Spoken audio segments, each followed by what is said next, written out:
Cindy, anak. Andiyan na pala yung bill ng ilaw. Huwag ka masyado magugulat, anak, ha? Medyo mataas-taas kasi yung daddy mo nitong nakaraan. Kasi sa akin, ikaw nga tong galing manicure pedicure. Ate, kailangan ko pala extra para sa project. Ate, ubos na din pala pang maintenance ko. Naku, Ivan, ha? Yung mga project na ganyan, baka pinang-date mo lang yan. Ikaw ba yung may girlfriend na? Manghingi sana ako. Alam mo sa akin. Ayoko na! Ayoko na, hindi ko na kaya. Substitution! Ayaw na nito! Coach? Anyway, pagod na ako! Ate, oh.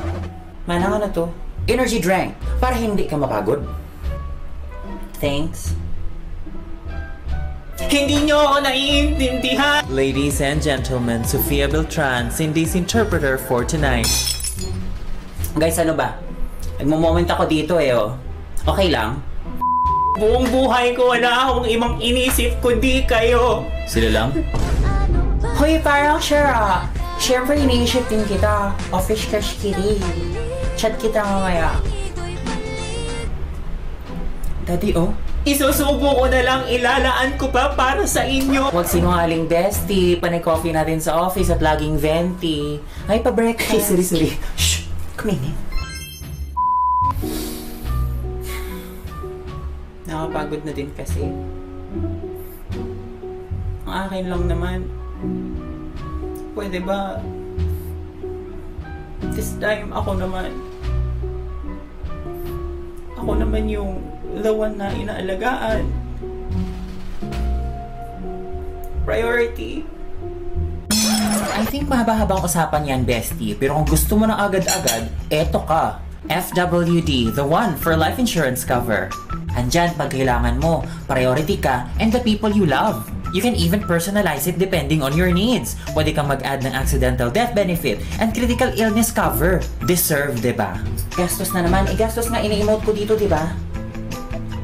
Bestie, super mura lang. Depending on your need and age, your premium can go as low as 330 pesos per year. Diba? Mas mahal pa yung Samgip Saturdays natin. Manang, patimpla naman ng kape, please. Nice, you feel at home. Thank you. Mars, hindi mo to kakayanin. You can buy this in minutes. You just go to shop.fwd.com.ph.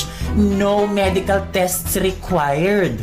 Ay, ang bongga nga. FWD. O, pak, bili ako niyan. May reward pang kape. Balik muna ako sa drama ko. Okay lang? Alam ng Diyos kung paano... Talaga ba, Lord? Pati ikaw? Anak, pagpasensyahan mo na kaming pamilya mong umaasa lang din sa'yo. Anak, gusto ko lang malaman mo na mahal ka namin at na-appreciate namin lahat ng paghihirap mo. Ikaw ang the one na laging nandyan para sa amin. Anak, wala kaming ibang hiling ng daddy mo kundi ang lumigaya ka sa buhay at lagi ka namin pinagdarasal, anak. Actually, late na pala ako.